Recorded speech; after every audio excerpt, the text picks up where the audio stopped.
ये कहानी इतिहास में घटी एक सच्ची घटना पर आधारित है। ये घटना आज से लगभग 50 साल पहले यानी कि सन 1972 में घटी थी। इस घटना को देखकर तो आपकी भी रूह कांप जाएगी, क्योंकि घटना बहुत ही दर्दनाक होती है। यह वक्त है सन 1972 का।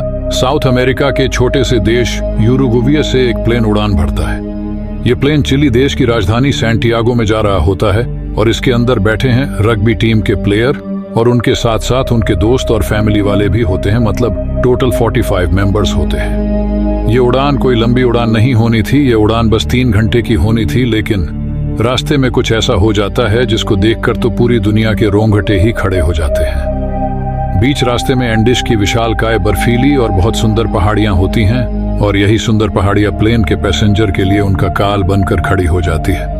ये वक्त है 2 अक्टूबर सन 1972 का। प्लेन पहाड़ियों के ऊपर से गुजर ही रहा होता है, तभी अचानक से बर्फीला तूफान आ जाता है और प्लेन के पायलट डिसाइड करते हैं कि वह प्लेन को नीचे लैंड करेंगे और अगले दिन यहाँ से फिर से उड़ान भरेंगे। अर्जेंटीना के मेंडोजा शहर में प्लेन को रात के लिए लैंड करा दिया जाता है।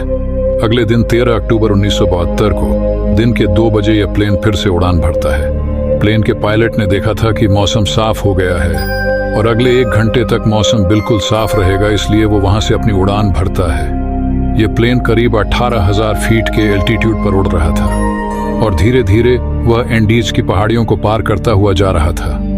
लेकिन धीरे धीरे मौसम भी खराब होता जा रहा था। 3:21 पर पायलट प्लेन को डिसेंट कराने लगते हैं। ये प्लेन सैंटियागो की काफी करीब पहुंच गया था, लेकिन अभी भी वो पहाड़ियों में था और देखते ही देखते प्लेन के चारों तरफ बहुत सारे बादल आ जाते हैं। उनके प्लेन के सामने बादल आने से कुछ भी नहीं दिखाई दे रहा था और अब प्लेन अनकंट्रोल्ड होना शुरू हो जाता है और ऐसे ही थोड़ी देर के बाद बादल हटना शुरू हो जाते हैं। यानी कि अब पायलट को सामने का रास्ता दिखाई देना शुरू हो जाता है और अब जैसे ही बादल सामने से हट जाते हैं तभी पायलट सामने देखते हैं कि उनके सामने एक बहुत बड़ी चट्टान है। उसको देखने के बाद पायलट घबरा जाते हैं और जल्दबाजी में वह प्लेन को ऊपर की ओर उड़ाना शुरू करते हैं। लेकिन जो चट्टान होती है वह काफी करीब होती है, जिससे प्लेन पूरी तरह से ऊपर नहीं उठ पाता और हवाई जहाज का पीछे का हिस्सा पहाड़ी से टकरा जाता है। पीछे बैठे 2-3 पैसेंजर वो प्लेन से नीचे गिर जाते हैं। कुछ वक्त तक ये प्लेन ऊपर जाता रहता है, लेकिन थोड़े से टाइम के बाद यह प्लेन वापस से नीचे जाना शुरू कर देता है। प्लेन फिर एक और पहाड़ी से टकराता है, जिससे कुछ और पैसेंजर प्लेन से नीचे गिर जाते हैं। अब प्लेन का बस फ्रंट पोर्शन ही बचा है, जो बहुत ही ज्यादा स्पीड से ग्लेशियर में जाकर गिरता है। 350 किलोमीटर प्रति घंटे की स्पीड से ये ग्लेशियर पर स्लाइड करता रहता है और 700 मीटर नीचे आकर एक बार फिर से टकरा जाता है और इस हादसे में प्लेन के दोनों पायलट मारे जाते हैं और कुछ पैसेंजर भी मारे जाते हैं। एयरप्लेन अब एंडिस की पहाड़ी पर कहीं पड़ा है, यानी कि वह धरती से लगभग 4000 मीटर ऊपर किसी अनजान पहाड़ी पर पड़ा है। प्लेन में 45 लोगों में से 33 लोग अभी भी जिंदा होते हैं, लेकिन ये बहुत जख्मी होते हैं। इन लोगों ने कभी सपने में भी नहीं सोचा होगा कि इनके साथ ऐसी घटना घट जाएगी। इस घटना के बाद बस 2 व्यक्ति ही ऐसे थे जो बिल्कुल ठीक थे। वहां पर उनके सिवा बाकी सभी जख्मी थे। ये दोनों मेडिकल स्टूडेंट्स होते हैं और दोनों ही बचे हुए लोगों को संभालने में लग जाते हैं और देखते हैं कि कौन कौन जिंदा बचा है। इस हादसे के 1 घंटे बाद Chilean air search and rescue team को भेजा जाता है, जो इनको ढूंढने के लिए हेलीकॉप्टर को लेकर वहां पर जाते हैं। लेकिन रेस्क्यू टीम को इनका कुछ भी नहीं पता चलता। वो शाम से लेकर रात तक इनको ढूंढने की कोशिश करते हैं, लेकिन वो नाकामयाब होते हैं, क्योंकि प्लेन व्हाइट कलर का था और बर्फीली पहाड़ियों में उनको ढूंढना बहुत मुश्किल हो रहा था। 13 अक्टूबर की रात को पैसेंजर बड़े ही हॉपफुल होते हैं, क्योंकि उनको पता था कि कैसे भी करके आज की रात ठंड से बचकर निकाल ले, अगले दिन उनको ढूंढने कोई ना कोई तो आ ही जाएगा। उस बर्फीली रात में 5 घायल पैसेंजर सरवाइव नहीं कर पाते। उनमें से अब बस 28 लोग ही बचे हैं। अगले दिन फिर रेस्क्यू टीम के 11 हवाई जहाज इनको ढूंढने निकल जाते हैं, लेकिन उनके सामने प्रॉब्लम वही थी। सफेद पहाड़ियों में इनको देख पाना बहुत ही मुश्किल था। बचाव दल की जहाज इनके ऊपर से होते हुए जा रहे थे, लेकिन इनको देख पाना बहुत ही मुश्किल था।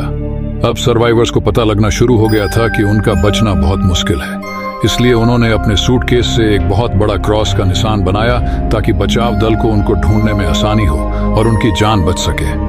उस दिन इनके ऊपर से 3 हवाई जहाज गुजरे, लेकिन अफसोस उनको ये दिखाई ही नहीं दिए। और अब अगला दिन यानी 15 अक्टूबर भी ऐसी ही स्थिति होती है। जहाज उनके ऊपर से जा रहे थे, लेकिन इनको नोटिस कोई नहीं कर पा रहा था। अब सर्वाइवर्स को समझ आ गया था कि उनके लिए मदद कब तब आए उसका कुछ भी नहीं पता, इसलिए उन्होंने सर्वाइव करने की कोशिश करना शुरू कर दी थी। उन्होंने पानी को बूंद बूंद इकट्ठा करना शुरू कर दिया था, लेकिन खाने के लिए उनके पास ज्यादा सामान नहीं था। अगले दिन उनका एक साथी जो इस घटना में कोमा में चला गया था, वो कोमा से उठ जाता है और उसको पता लगता है कि उसके माँ की मृत्यु हो गई है और उनकी 19 साल की बहन अभी जख्मी हालत में है। दिन प्रतिदिन उनके लिए अब आगे का सफर तय करना बहुत ही मुश्किल भरा था। उनके बचाव के लिए जहाज आते और उनके ऊपर से गुजर जाते। वो इस ठंड से बचने के लिए अपने प्लेन में ही रात गुजारते थे। ऐसे करते करते 8 दिन बीत जाते और जो इंसान कोमा से उठा था उसकी बहन की भी मृत्यु हो जाती है। और दूसरी तरफ सर्च अभियान को रोक दिया जाता है, क्योंकि अक्टूबर के महीने में वहां पर बहुत बर्फ गिरती है। इस वजह से 2 महीनों के लिए रोक दिया जाता है, क्योंकि उनको लगता है कि सर्वाइवर्स अब मारे जा चुके हैं और उनकी बॉडी को खोजकर उनके घर भेज दिया जाएगा। दूसरी तरफ सर्वाइवर को एक रेडियो मिला, उसको ऑन किया तो इस पर उनकी ही मारे जाने की न्यूज ब्रॉडकास्ट हो रही थी, जिससे इन लोगों की बची कूची उम्मीद भी खत्म हो जाती है। अब ये लोग हताश हो जाते हैं। उनको लगता है कि अब उनका अंत जल्दी होने वाला है। उन्होंने ठंड के बचाव के लिए प्लेन की शीट को फाड़कर उसकी रुई को अपने कपड़ों में भरकर और शीट कवर को लपेटकर बर्फ पर चलने के लिए जूते बनाए। अब इनके सामने एक और बड़ी समस्या थी, और वो खाने की।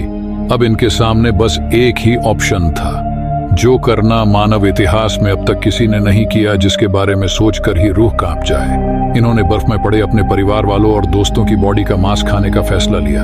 हालांकि ये फैसला लेना उनके लिए आसान नहीं था।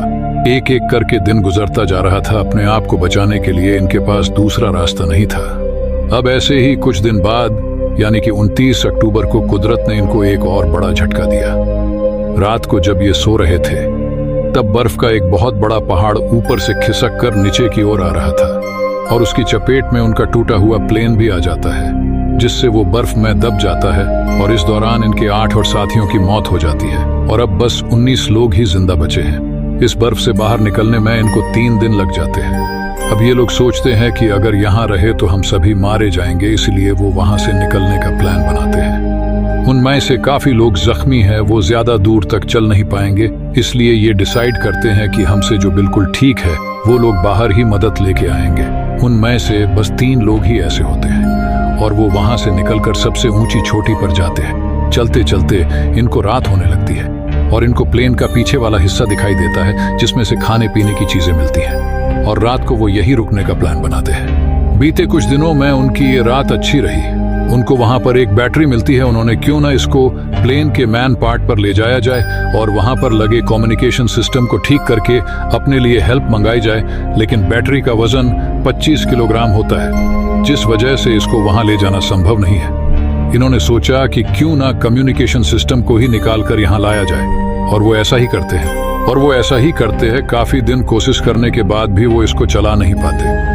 और अब ऐसे ही एक दिन फिर से ऊपर से बर्फ का पहाड़ नीचे आता, जिसमें इनके 3 और साथी मारे जाते हैं। और अभी तीनों सर्वाइवर ग्लेशियर पर चढ़ाई करना शुरू कर देते हैं। इनको नहीं पता होता कि आगे रास्ता कैसा है, लेकिन इनको ये पता होता है कि अगर हम पहाड़ की चोटी पर जाएंगे तो शायद हमें कोई रास्ता मिल जाए।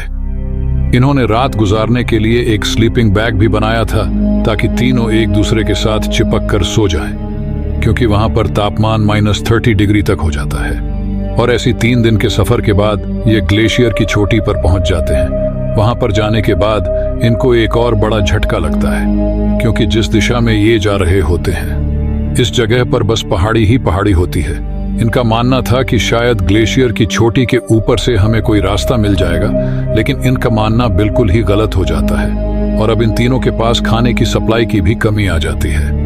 ये तीनों डिसाइड करते हैं कि हम में से एक वापस जाएगा और बाकी के 2 लोग आगे का सफर जारी रखेंगे, और ऐसा ही होता है। इनमें से एक सर्वाइवर वापस चला जाता है और बाकी के 2 लोग अपना सफर जारी रखते हैं। ये दोनों काफी लंबे टाइम तक चलते रहते हैं और इन्हें आगे चलकर एक छोटा सा रास्ता मिल जाता है और थोड़ी दूर जाने के बाद एक नदी मिलती है।